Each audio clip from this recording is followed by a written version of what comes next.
un poste de commandement au niveau de l'état-major.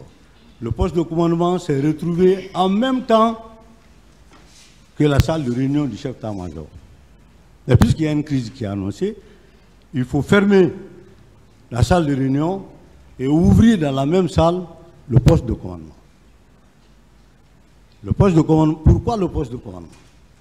Parce que un chef d'état-major qui s'assoit dans son bureau, qui dit « toi va là, toi va là, toi va là, toi va là », a moins de chances que ses ordres soient mieux exécutés. En ce sens que mieux vaut l'adhésion consciente des chefs qui sont sur le terrain, des troupes qu'ils commandent, que de les amener à des obligations fortuites, ne tenant pas compte de leur réalité. Donc on a choisi un certain nombre, dans la région spéciale de Conakry, d'officiers accrédités pour venir monter ce poste.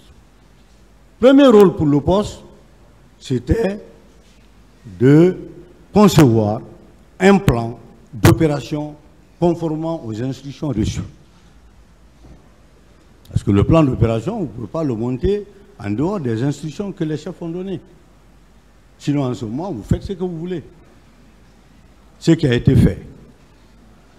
Lorsqu'on a fini avec le plan d'opération, on a réuni tous les chefs de Conakry. Les 6 escadrons, leurs commandants adjoints et chargés d'opération, les 3 escadrons départementaux, leurs commandants adjoints et chefs d'opération. Tous se sont retrouvés dans les environs de 16h, 17h, n'est-ce pas, à l'état-major. Sous ma responsabilité, nous avons établi un plan que nous avions appelé le plan d'opération.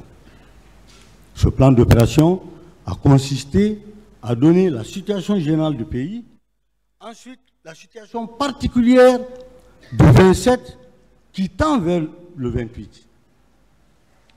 Et conséquemment, on a décidé de dégager tous les moyens humains que nous avions. C'est pourquoi nous avons mis sur place 2 dispositifs distincts, mais qui se croisent à des endroits. Le dispositif des escadrons départementaux, qui sont des unités en charge de la police administrative et des fois de la police judiciaire, sans compter du renseignement. Donc ces gens ne peuvent pas réellement opérer lorsqu'on jette des cailloux ou lorsqu'on disons, on frappe sur un gendarme. Ils n'ont pas de possibilité sans que les escadrons ne les apportent secours. Par contre, ils peuvent dissuader. Donc, ceux-ci, on les a mis en position statique. Vous, là, cette zone, je ne sais pas si on vous a montré le plan d'opération. Le plan d'opération a été versé au dossier lorsque j'étais devant le juge instructeur. Je ne sais pas maintenant si ça continue à évoluer, mais ce plan d'opération, il datait du 27 septembre 2009. Donc, position statique pour les escadrons départementaux qui ne peuvent pas aller loin. Parce qu'à date, un escadron départemental a 150 bonhommes, mais pour un pick-up. Donc, même s'ils doivent faire une patrouille légère dans leur rayon, ils ne feront la patrouille légère qu'avec maximum 10 bonhommes. Alors, quant aux escadrons mobiles, par escadron, je crois, on avait entre 2 mobiles, véhicules, qui pouvaient tourner autour des positions statiques, mais aussi aller loin. S'ils apprennent, on les appelle pour dire qu'il y a un regroupement quelque part, aller loin pour aller disperser. Ce dispositif, Monsieur le Président, a été effectivement monté sur l'ensemble des 5 communes. Le 28 septembre, à 5 h du matin, tout le monde était en place. Moi-même, je suis sorti, je suis parti vérifier, parce que, j'avais un personnel ancien vieillissant, 2, j'avais un personnel jeune, tout neuf, qui n'avait pas encore reçu toutes les formations requises. Parmi ces jeunes, vous avez beaucoup d'entre eux qui sont autour de vous actuellement. Il y a même, je crois, certains qui sont capitaines, commandants, etc. Parce que la formation, on n'a pas blagué avec. Mais en ce moment-là, le 28 septembre, très sincèrement, il fallait que je sorte avec une équipe, 2 véhicules, mon véhicule de commandement et un véhicule d'opération, pour aller voir les positions. On est parti jusque vers Dubrika, jusque vers Koya, pour voir si réellement les commandants d'unité ont fait sortir les gens. Je me suis rendu compte que les gens sont effectivement sortis. Et j'étais dans les positions. C'est quand j'ai quitté, on a commencé à nous appeler pour dire « Ah, il y a ceci, il y a cela, machin, ça ne va pas ». Donc, je suis venu au niveau de l'escadron de Hamdallah. Je viens trouver un déferlement de l'axe, disons, Koza, Bametou, Hamdallah, au rond-point. Un autre déferlement de l'axe Koneboui, Hamdallah. Et un troisième déferlement de l'axe, comment on appelle ça, Taouya, Hamdallah. Le rond-point était inondé de manifestants. Sur le champ, j'ai commencé à changer d'avis par rapport au plan d'opération. Parce que déjà, les éléments que j'ai trouvés, le regroupement que j'ai trouvé à Hamdallah, ne protégeait pas les enfants qui étaient là, qui n'avaient pas de casque, qui n'avaient pas de bouclier. Je ne parle même pas de gaz lacrymogène. Parce que c'est une arme. Il y a autre interprétation qu'on peut faire de ça. Mais la protection d'abord du personnel, c'est là-bas moi-même. J'ai ordonné. Malheureusement, le commandant est là à la retraite. J'étais dans mon véhicule, j'ai dit de bloquer.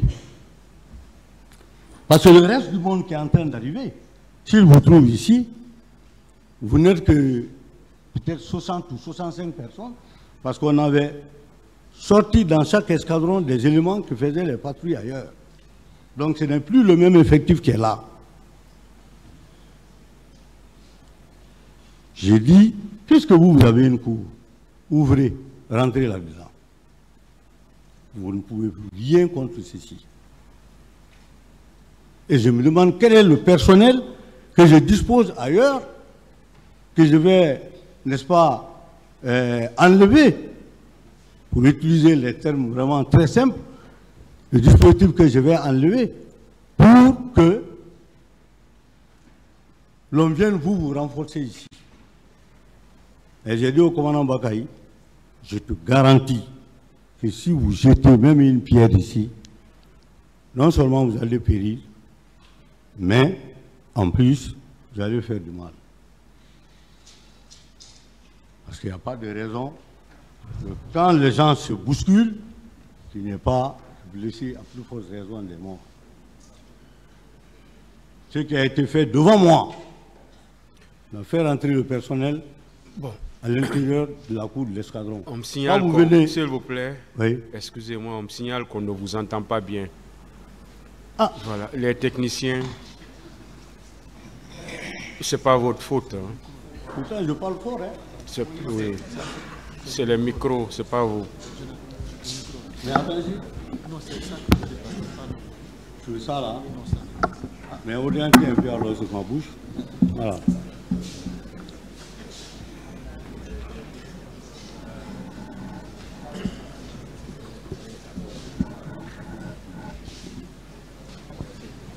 Donc je parle ici.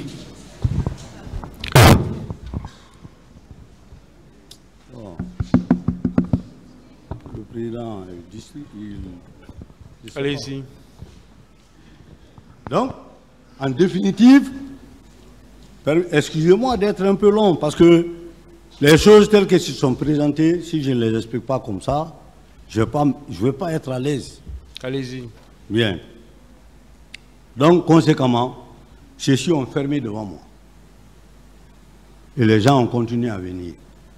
Moi-même, j'ai continué devant, où je suis venu trouver que la devanture du stade est déjà déboulonnée. Il y avait un dispositif consistant qui était là, qui était commandé par le commandant du groupement. C'est vrai que ce n'est pas des moublots, c'est-à-dire des gens qui sont habiles dans l'intervention, mais c'était l'une des figures de proue de la gendarmerie guinéenne. Et certainement, beaucoup d'anciens avocats et autres ont dû entendre parler, le colonel Koch, était le commandant du groupement.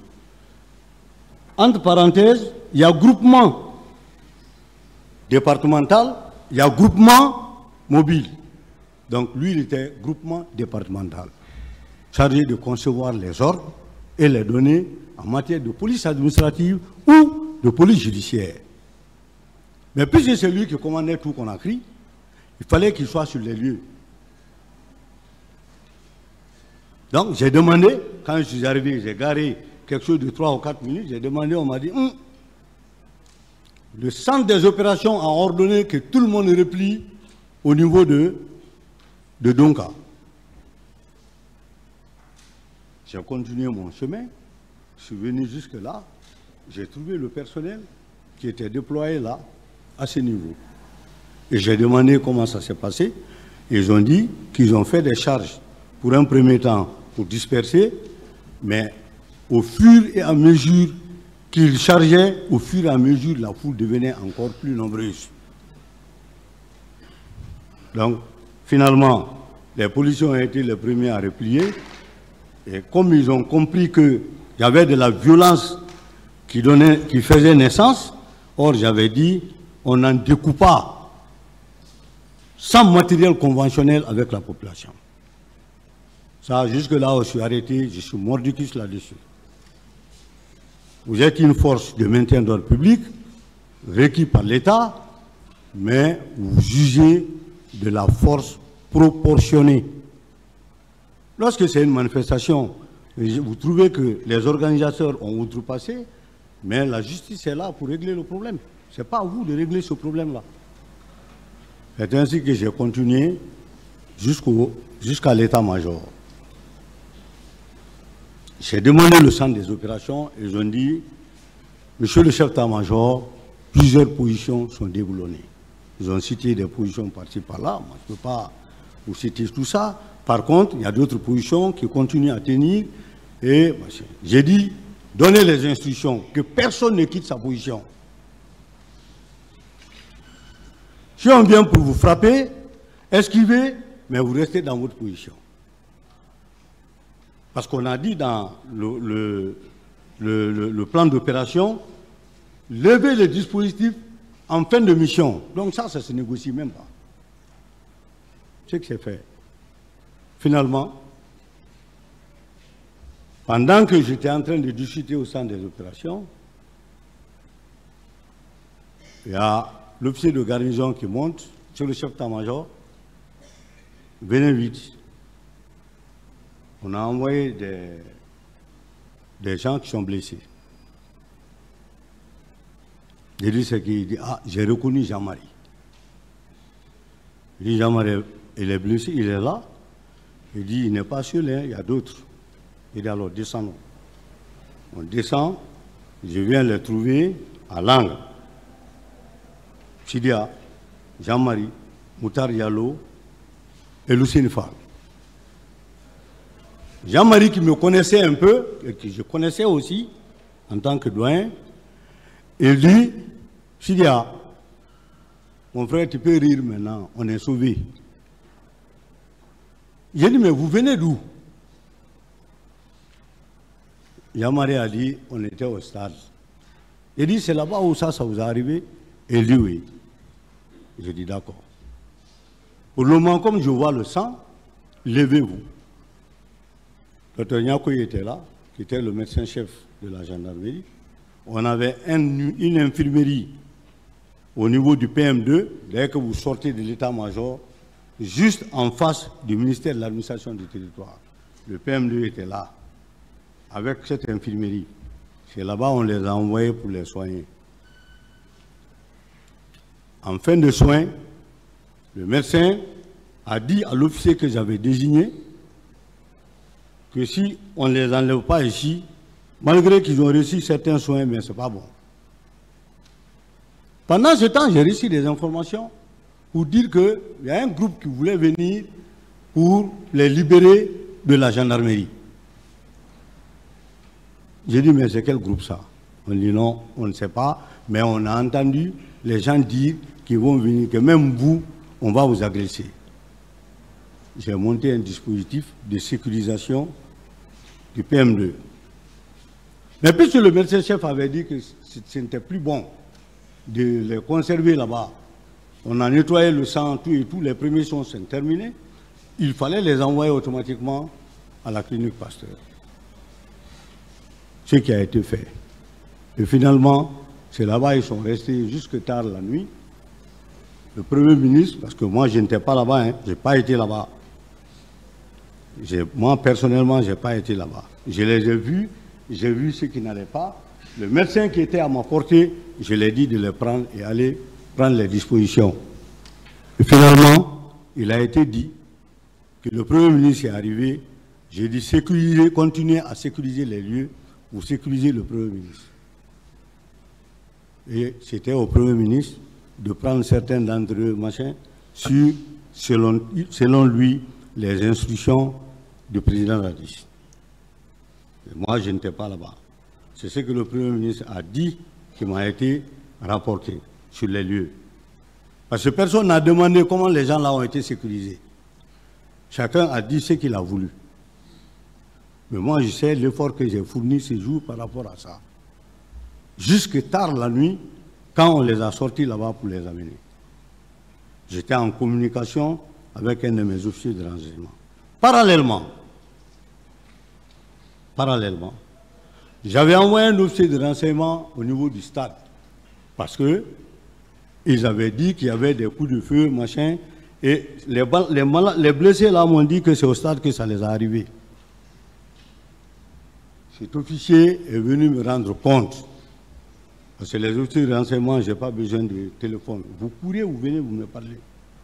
Ah, on est parti, le stade est vide, mais ce sont les policiers qu'on a trouvés là. Qu'est-ce qu'ils sont en train de faire? Ah, ils sont en train de faire des travaux de police technique parce qu'on a vu les gens de la DCPJ. Parce que les éléments de la DCPJ, quand vous les voyez, ils ont des jaquettes ou ils ont des tricots où c'est marqué DCPJ. J'ai dit bon, s'il se trouve que la police est déjà sur le terrain là-bas, qu'est-ce que nous, on va faire finalement? Néanmoins, montons une commission d'enquête. Parce que j'avais déjà eu quelques informations avec les gens mariés avant leur départ pour dire que c'est au stade que ça les a arrivés. Donc pour moi, automatiquement, il faut mettre une commission d'enquête en place. La commission d'enquête, dès la soirée, elle a été mise en place, composée d'officiers chevronnés en exercice de police judiciaire de la gendarmerie nationale. Entre-temps, le chef d'état-major général des armées, par intermittence, m'appelait, parce qu'il nous avait dit « je vous appelle ». Et ça, dans la discipline militaire, on ne joue pas avec. Quand le chef vous dit qu'il vous appelle, et vous vous mettez à l'appeler intempestivement, non, je vous appelle. Donc, chaque fois, il m'appelait, je lui disais, je suis sur le terrain, je fais ça, il dit très bien, continuez. Sauf que, quand les agents m'ont envoyé cette information-là, pour dire que les gens étaient déjà sur le terrain là-bas, et qu'il y avait la police, je l'ai appelé pour le rendre compte. Il a dit, nous sommes au courant déjà. Ma mission était terminée. Parce qu'encore une fois, l'état-major de la gendarmerie, comme beaucoup le prétendent, ne relevait pas d'un tiers, ni du ministre de la Défense, ni du président. Parce que j'entends souvent les gens dire, le président l'a appelé, c'est le président qui... Non, l'état-major de la gendarmerie, jusqu'en 2011, relevait de l'état-major général des armées. Donc le chef d'état-major général des armées commandait l'armée de terre, l'armée de l'air, l'armée de mer et la gendarmerie nationale. Même à l'époque, dans le protocole, quand vous venez à l'aéroport, j'étais en dernière position. C'est-à-dire Semga, armée de terre, armée de l'air, armée de mer, gendarmerie. C'est lorsque la réforme a été faite 2011-2012 que le haut commandant est venu dans le protocole à côté du chef-état-major général des armées. Et à l'époque des faits, Monsieur le Président, on relevait l'état-major général des armées. Je ne veux pas que cette ambiguïté-là se crée. Elle n'existe nulle part. Un chef-état-major de la gendarmerie qui relève du SEMGA, qu'est-ce qu'il va faire, même avec le ministre de la Défense? Négatif. Il ne peut pas. Alors, on a ainsi continué. Les dispositifs de jour qui étaient sur le terrain ont été, n'est-ce pas, remodelés en dispositifs de nuit. Parce que beaucoup de parties de Conakry étaient désertes. Et on entendait de petits bruits dans beaucoup de zones. Par la suite, n'est-ce pas, du mécontentement de certains jeunes dans certains quartiers chauds de Conakry. Donc, on a mis le dispositif de nuit pour les patrouilles jusqu'au matin. Maintenant, le matin, j'ai reçu des informations selon lesquelles la commission d'enquête qui a été mise sur place doit céder le pas à une commission d'enquête que l'État met en place pour enquêter, n'est-ce pas, l'ensemble des événements qui se sont passés. C'est ce que moi j'ai pris en compte. Donc, les hommes sont restés. Je crois que 2-3 jours après, on m'a envoyé une correspondance du ministère de la Justice me demandant un certain nombre d'officiers à mettre à disposition de cette commission pour les enquêtes. Et que cette commission devrait être présidée par un magistrat.